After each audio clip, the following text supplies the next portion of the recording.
Dice, el joven Samuel ministraba a Jehová en presencia de Elí. ¿Qué hacía Samuel? ¿Qué hacía? Perdón. Ministraba. Observe esa palabra. Y la palabra de Jehová escaseaba en aquellos días que no había visión con frecuencia. Y aconteció un día que, estando Elí acostado en su aposento, cuando sus ojos comenzaban a oscurecerse de modo que no podía ver, Samuel estaba durmiendo en el templo de Jehová. ¿Dónde? ¿Dónde estaba qué? Él ministraba al Señor y estaba ¿dónde? Perdón, ¿al lado dónde? Del arca. Ahora observe. Antes que la lámpara de Dios fuese apagada, Jehová llamó a Samuel y él respondió, heme aquí. Y corriendo luego a Elí dijo, heme aquí, ¿para qué me llamaste? Y Elí dijo, yo no he llamado, vuelve y acuéstate. Y él se volvió y se acostó. Y Jehová volvió a llamar otra vez a Samuel. Y levantándose Samuel vino a Elí y dijo, heme aquí, ¿para qué me has llamado? Y él dijo, hijo mío, yo no he llamado, vuelve y acuéstate. Y Samuel no había ¿qué? ¿Conocido a quién? Observemos, ministraba a Dios, estaba al lado del arca y no conocía a quién, a Jehová. Ni la palabra de Dios, ni la palabra de Jehová se le había revelado. Jehová pues llamó la tercera vez a Samuel y él se levantó y vino a Elí y dijo, heme aquí, ¿para qué me has llamado? Entonces entendió Elí que Jehová llamaba al joven. Y dijo Elí a Samuel, ve y acuéstate, y si te llamare dirás, habla Jehová, porque tu siervo oye. Así fue Samuel y se acostó en su lugar. Y vino Jehová y se paró y llamó como las otras veces a Samuel, Samuel. Entonces Samuel dijo, habla, porque tu siervo oye.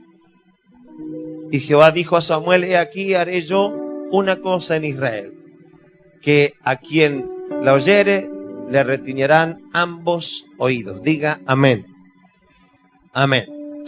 En esta semana me levanté. ¿Cuántos tienen la Biblia? A ver, levanten todos los que tienen su Biblia.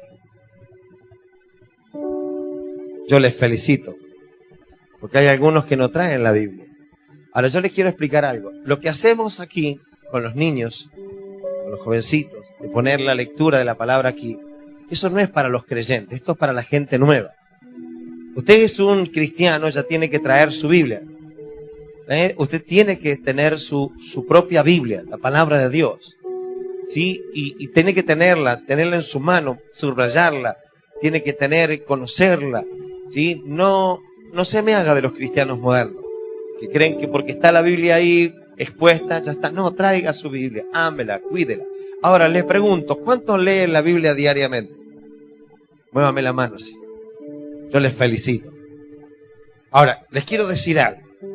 Cuando uno lee la Biblia y se hace un lector asiduo a la palabra de Dios, usted va a empezar a ser una persona que va a descubrir tesoros, riquezas, va a descubrir perlas que otros no van a ver. Ahora, yo quisiera mostrarles algo a la luz de la Biblia. En esta semana, como les decía, empecé a leer el libro de Samuel. Y me leí el capítulo 1, capítulo 2, capítulo 3, en un rato, capítulo 5, capítulo 6, capítulo 7, pero en mi mente quedé enganchado con Samuel capítulo 3. Y lo leí de vuelta y me volví a leer todo el capítulo 3, versículo por versículo.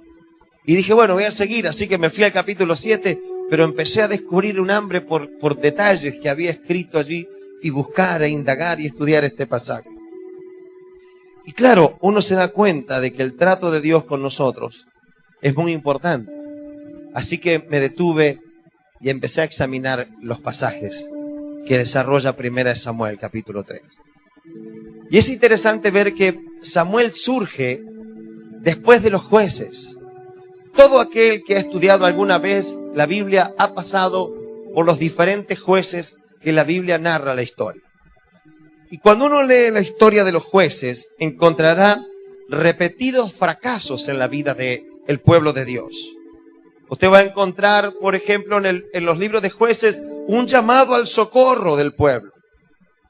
Usted va a encontrar automáticamente el perdón de Dios, automáticamente el proceso de salvación, pero inevitablemente volvemos al fracaso de nuevo. Llamado a buscar el favor de Dios, la manifestación del perdón de Dios, la salvación y el fracaso, ciclotímicos. Usted va a ver un juez que amaba a Dios y todo el pueblo se volcaba a Dios. Un juez que no amaba a Dios y terminaban otra vez por el valle del fracaso. Y casi al final del período de los jueces aparece la determinante figura de Samuel. Honrado este hombre, admirado por Israel como uno de los grandes hombres que le mostró cómo Dios deseaba ver a su pueblo. Y cuando uno estudia la vida de Samuel, él surge en la historia del transitar de Israel, pero él también es un milagro. La Biblia nos habla que Ana era una mujer que era estéril y no podía tener hijos. Y ella clamó por un hijo. Y le dijo a Dios en el altar, cuando el mismo Elí, el que fue el que tomó al niño Samuel, este mismo hombre, este mismo sacerdote fue el que juzgó a la mamá de Samuel. Dice que cuando la vio en el altar clamando, la tuvo por ebria. Y se molestó y le dijo, mujer, ¿por qué no te vas y digieres tu vino y después vienes a buscar a Dios? Y ella le tiene que decir al sacerdote, Señor, no haga burla de tu sierva. Tu sierva no es una mujer ebria, sino una mujer quebrantada de alma y espíritu. Y con desesperación estoy pidiéndole a Dios una petición muy especial. Elí le dice, Dios te conceda la petición de tu corazón. Y la Escritura cuenta de que ella le estaba pidiendo un hijo a Dios. Y le hizo un pacto a Dios y le dijo, Dios, si me concedieras el hijo, yo te lo voy a dedicar a ti, para que te sirva todos los días de su vida. Hermanos, ¿cuántos de ustedes han hecho pactos con Dios? Levanten bien alta su mano. Yo soy pastor y quiero ayudarlos. Tenga mucho cuidado cuando usted hace un pacto con Dios. La Biblia nos dice, y luego cantamos muchas veces, que nosotros tenemos un Dios de pacto. Un Dios que cumple su palabra. Un Dios que le agrada que sus hijos cumplan con su pacto como Él los cumple. Por eso todos aquellos que empezamos a caminar con Dios, tenemos que tener muy determinado en nuestro corazón cumplir lo que le hemos prometido al Señor. Él es un Dios que cumple su palabra. Ahora, esta mamá, cuando llegó a hacerlo, la Biblia dice que ella le dijo a su esposo Elcana, no voy a ir al templo a adorar hasta que mi hijo sea destetado. Es decir, que ya no use más pañales, que ya pueda defenderse solo, que pida comida, que sea para diferenciar el peligro. Y el esposo le dice, haz lo que bien te parezca, solo te pido que cumpla con lo que le has prometido a Jehová. Yo quisiera decirle, si hay alguien que le ha prometido algo a Dios, déjeme ser como Elcana, decirle, solo le pido que cumpla lo que le ha prometido al Señor. Cumpla con lo que le ha prometido a su Dios. Cumpla. Esta mujer lo hizo cuando el niño ya llegó a valerse por sí mismo, se lo entregó a Elí y le dijo, yo lo he dedicado a Dios, y se lo puso en las manos de un sacerdote. La historia cuenta de que este sacerdote era un hombre desprovisto de autoridad. Sus hijos pecaban deliberadamente con las mujeres del pueblo. Tomaban de la ofrenda y del diezmo que se le traía a Dios y lo gastaban en sus propios deleites. Este hombre hizo cosas absurda como llevar el arca como amuleto permitió que se llevase cuando el pueblo estaba contra los filisteos en batalla y siendo derrotado. El arca no la valoró, la tomó como un amuleto y la permitió sacar del lugar donde debía estar siempre. Ahora observemos, este hombre indocto para su tarea, incoherente, fue quien recibió a este niño. Porque la mamá se lo había dedicado a Dios, no a Elí. Y se lo llevó.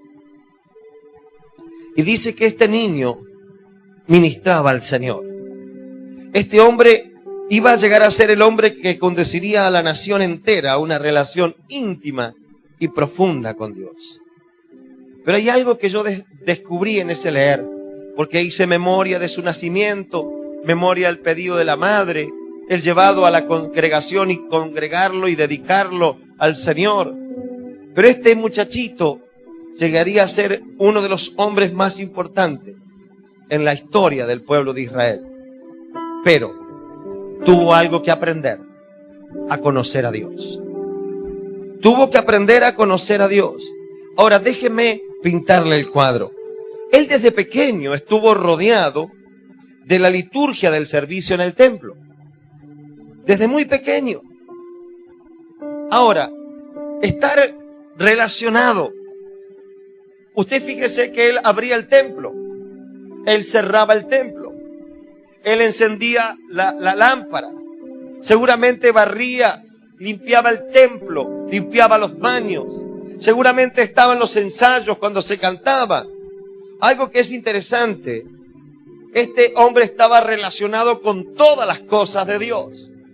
Pero mi pregunta ¿es esto adorar a Dios? Él conocía muy bien la liturgia, todo lo que se hacía en el templo. Él vio a su líder, a Elí, un hombre que la Biblia dice que se murió gordo, viejo y ciego. Una persona que en realidad estuvo, diríamos, ajeno a la búsqueda de Dios. Pero él no era un líder de Dios. Pero sin embargo Samuel estuvo criado en eso, pero no conocía a Dios. Y el inicio de este gran líder espiritual comenzó con un llamado. Con un llamado profundo, con una voz audible del Dios viviente. Y fíjese, fue tanto que Dios la primera vez que lo llama, él no reconoce la voz de Dios. Esto me muestra algo muy importante. La Biblia nos dice, y preste mucha atención, porque esto es lo que yo entendí que el Espíritu Santo nos quiere decir a todos nosotros. ¿Por qué Dios dejó que todos estos detalles en apenas 21 versículos se nos pueda describir un estado tan fuerte de este muchacho? Primero, él vivía en una absoluta oscuridad espiritual. Este muchacho estaba durmiendo cerca del arca, símbolo de la misma presencia de Dios. Pero él no había conocido a Dios ni había conocido la palabra de Dios. Y saben, hermanos amados, este hombre no reconoció la voz de Dios hasta que su mentor Elí le habló, hasta que este sacerdote le habló. Ahora, mi pregunta es, ¿se crió en el templo? Seguramente habrá tocado algún instrumento, habrá sabido cantar algunas canciones, habrá tenido tiempos de oraciones, tiempos de estudio de la palabra, pero no conocía a Dios. Y esta es una realidad que estamos notando fuertemente en este tiempo. Gente que se relaciona con las cosas de Dios. Nos relacionamos con el ministerio, nos relacionamos con lo que hacemos, pero mi pregunta es, ¿conocemos a Dios?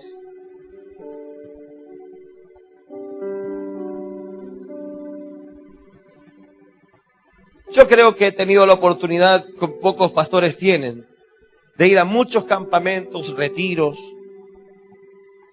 Y escuchar muchísimas veces en medio de ese campamento: Señor, háblame. Señor, trátame. Señor, por favor, indícame. Quiero escuchar tu voz. Permíteme escuchar tu voz. Muchas veces se ofrecen personas para ser candidatos para que Dios le hable. Déjeme decirle entre líneas esto. Todos los que están aquí en esta noche son candidatos potenciales para que Dios le hable. Usted es un candidato potencial para que Dios le hable. Dígame si lo cree. Escuchar la voz de Dios. No hace falta ser un profeta, un apóstol, un pastor. No. Todo hijo de Dios, todo lo que se constituyen hijos del Señor por haber aceptado a Cristo, pueden escuchar la voz de Dios. Ahora, la voz de Dios la pueden escuchar, pero no todos pueden tener una intimidad con Dios. Una relación íntima con Dios. Muchos quieren conocer a Dios y que Dios le hable. Y escuchar la voz del Maestro. Pero hermanos queridos, la Biblia dice que muchas personas ejercieron su ministerio, pero no conocieron a Dios. Y no conocieron su palabra. En el tiempo de Samuel no había visión y la palabra de Dios escaseaba. Él estaba al lado del templo, al lado del arca, estaba en el templo. Él ministraba al Señor. Él enseñaba las cosas de Dios, pero no lo conocía a Dios. Déjame preguntarte, ¿conoces tú a Dios? ¿Conoces su voz? Una vez un joven vino y me dijo: pastor, estoy tan feliz, Dios me habló y tengo una clara convicción. ¿Qué te habló Dios? Que yo puedo tener relaciones con mi novia. Esto lo sentí en mi corazón. Yo le preguntaba a Dios y Dios me dijo que sí. Usted piensa por qué. Nos reímos, pero es lo que pasó. Pero él no tenía, como dice el joven Samuel, ministraba al Señor, pero la palabra de Dios no le había sido.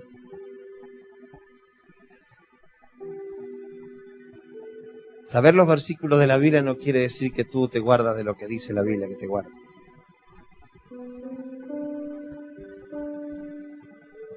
Y conocer muchas citas de la Biblia no quiere decir que no hagas todo lo que Dios te pide que hagas. O que no hagas todo lo que Dios dice que no hagas. Entonces nosotros nos reímos cuando de pronto escuchamos semejante cosa, ¿verdad? ¿Cómo va a decir semejante cosa? Pero nosotros hacemos cosas iguales o peor.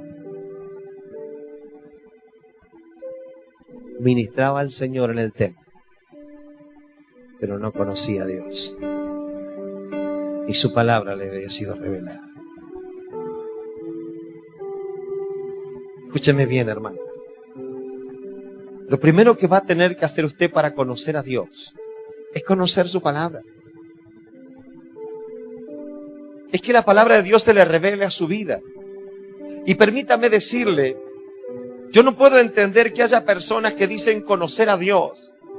Y una de las cosas que primeramente Dios va a salir a mostrarle es quién Él es Él.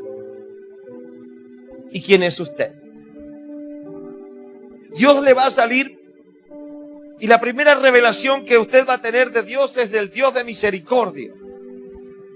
Permítame decirle, no hay hombre en la faz de la tierra que diga soy un hijo de Dios, que no haya conocido a Dios como Padre, como perdonador, que no ha sentido la misericordia de Dios, que no ha percibido el perdón.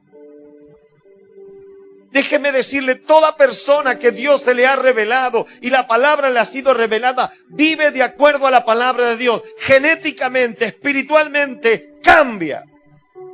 Su naturaleza cambia. A ver, lo segundo que va a describir la Biblia es que usted ha sido arrancado del reino de las tinieblas y puesto en el reino de su amado Hijo. Muchos hijos de Dios no han entendido esto.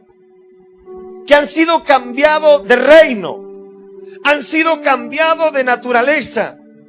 Ya no pueden vivir bajo la otra naturaleza del reino del hombre natural. No pueden vivir más. La Biblia llama el reino de la carne. No pueden vivir más bajo esas leyes humanas. Ahora usted tiene que entender que fue arrancado de ese reino y pasado al reino de Jesús, al reino del amado Hijo de Dios. Y usted ha pasado a ser coheredero juntamente con Cristo de las promesas de Dios.